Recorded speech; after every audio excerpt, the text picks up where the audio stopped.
L'histoire est pleine de « et si ». Et si les Saxons avaient gagné à Hastings? Et si Jules César avait vécu pour livrer une autre bataille? Et si le pistolet de Gavrilo Princip s'était enrayé à Sarajevo? Mais en voici une autre à méditer. Et si la Grande-Bretagne avait combattu pendant la guerre du Vietnam? Revenons en arrière. Après la Seconde Guerre mondiale, les Français ont tenté de reprendre le contrôle de leur colonie d'Indochine. Cela ne s'est pas bien passé. Des mouvements indépendantistes vietnamiens, dirigés par les communistes sous Ho Chi Minh, les ont poussés à l'impasse. En 1954, après la défaite écrasante des Français à Dien Bien Phu, le Vietnam a été divisé en deux. Nord communiste, Sud capitaliste, place aux tensions de la guerre froide. Dans notre chronologie, les États-Unis ont progressivement pris la relève, d'abord avec des conseillers, puis avec des soldats. En 1965, c'était devenu une guerre à grande échelle.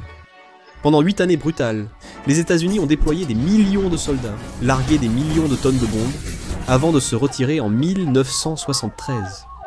Le Nord-Vietnam a conquis le Sud en 1975. Mais et si, juste si, le Royaume-Uni avait pris les devants au lieu des États-Unis?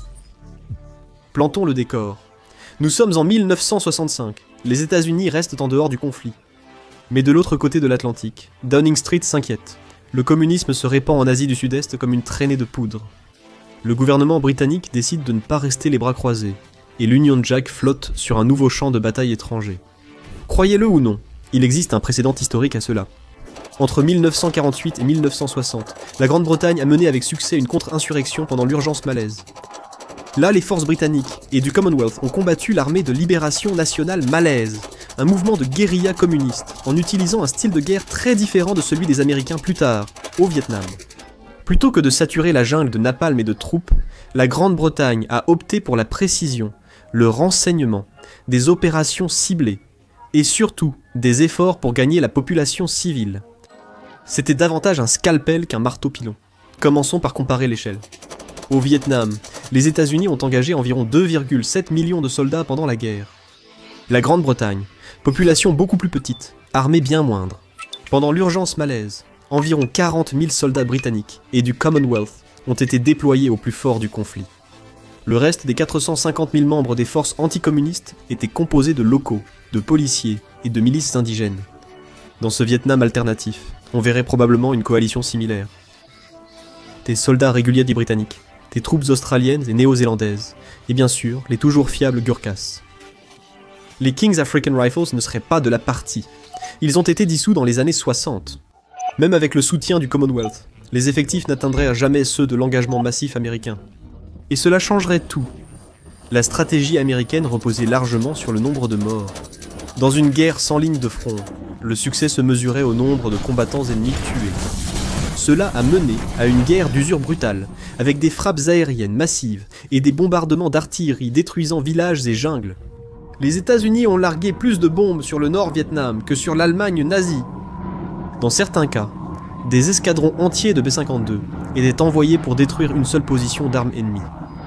Choc et effroi, plutôt choc et cratère, la Grande-Bretagne n'aurait ni cette puissance de feu ni cette approche. En s'appuyant sur leur expérience en Malaisie, les Britanniques auraient probablement mené une campagne de contre-insurrection limitée.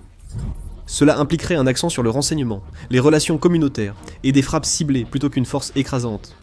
En Malaisie, l'une des mesures les plus audacieuses des Britanniques fut la réinstallation de centaines de milliers de villageois chinois. Ces communautés constituaient le principal vivier de recrutement pour les insurgés communistes. Alors les Britanniques les ont déplacés dans des villages gardés avec barbelés, miradors et patrouilles permanentes. Ce n'était pas vraiment tendre. Des familles ont été forcées de quitter maisons et biens, souvent incendiés, pour priver l'ennemi de ressources. En échange, ces camps offraient un rare confort. Eau courante, électricité, écoles et soins médicaux. C'était une manœuvre calculée. Couper les rebelles de leur base de soutien et gagner les cœurs et les esprits des civils. Et cela a surtout fonctionné. Dans ce scénario vietnamien, les Britanniques tentèrent quelque chose de similaire, avec des différences majeures. Au Vietnam, le Viet Cong recrutait dans toute la société, pas seulement au sein d'une minorité ethnique. Donc une réinstallation massive serait plus compliquée, moins efficace, et sans doute plus controversée. Mais l'idée centrale resterait. Isoler les guérilleros, sécuriser la population, et pacifier une région à la fois, remonter la carte du bas vers le haut, comme l'a dit un officier britannique. Le combat aurait aussi un autre visage. Au lieu de vastes balayages par hélicoptères et blindés, les forces britanniques s'appuieraient sur de petites unités mobiles, guidées par le renseignement local. Pensez aux équipes du SAS glissant dans la jungle, plutôt qu'aux B-52 qui la rasent. Des frappes chirurgicales, pas une terre brûlée. Pendant ce temps, les forces de l'ordre maintiendraient l'ordre dans les zones civiles. La police, les réservistes et les milices locales s'occuperaient de la sécurité quotidienne, laissant l'armée se concentrer sur les opérations stratégiques. Cette répartition des rôles, militaire versus civil, était un domaine où les États-Unis avaient des difficultés. Et en ce qui concerne les effectifs, les États-Unis ont instauré la conscription, appelant plus de 2 millions d'hommes, alimentant les protestations et les bouleversements culturels. La Grande-Bretagne avait aussi un service national, mais il s'est terminé en 1960. Dans ce scénario, il est peu probable qu'il ait été rétabli. L'effort de guerre reposerait donc sur des volontaires et militaires professionnels. Ce nombre limité de soldats limiterait l'engagement britannique, mais réduirait peut-être aussi la contestation intérieure. Pas de Woodstock, pas de brûlage de cartes de conscription, pas de contre-culture généralisée, juste un mécontentement lent, alimenté au Parlement et influençant les élections. Alors, la Grande-Bretagne aurait-elle fait mieux? Possiblement. Militairement, l'approche britannique aurait pu entraîner moins d'atrocités, moins de destruction et une population civile plus stable. Politiquement, la guerre aurait été moins explosive sur le plan intérieur. Mais au final, il est difficile d'imaginer une issue différente. Le Viet Cong et l'armée nord-vietnamienne n'étaient pas de simples guerrieros cachés dans la jungle. C'était une force profondément engagée, soutenue par un État puissant. Sans guerre totale ni escalade massive, même les meilleures tactiques de contre-insurrection auraient pu échouer. À la fin, comme les Américains, les Britanniques se seraient peut-être retrouvés dans une guerre où les victoires tactiques comptaient peu, et où l'ennemi n'avait qu'à attendre. Le Premier ministre Harold Wilson, face à des coûts croissants, à une opposition grandissante et à une économie stagnante, aurait fini par se retirer. Peut-être quelques années plus tôt, avec moins de gros titres, mais la fin aurait été la même. Saigon tomberait, le Nord gagnerait et le Sud disparaîtrait.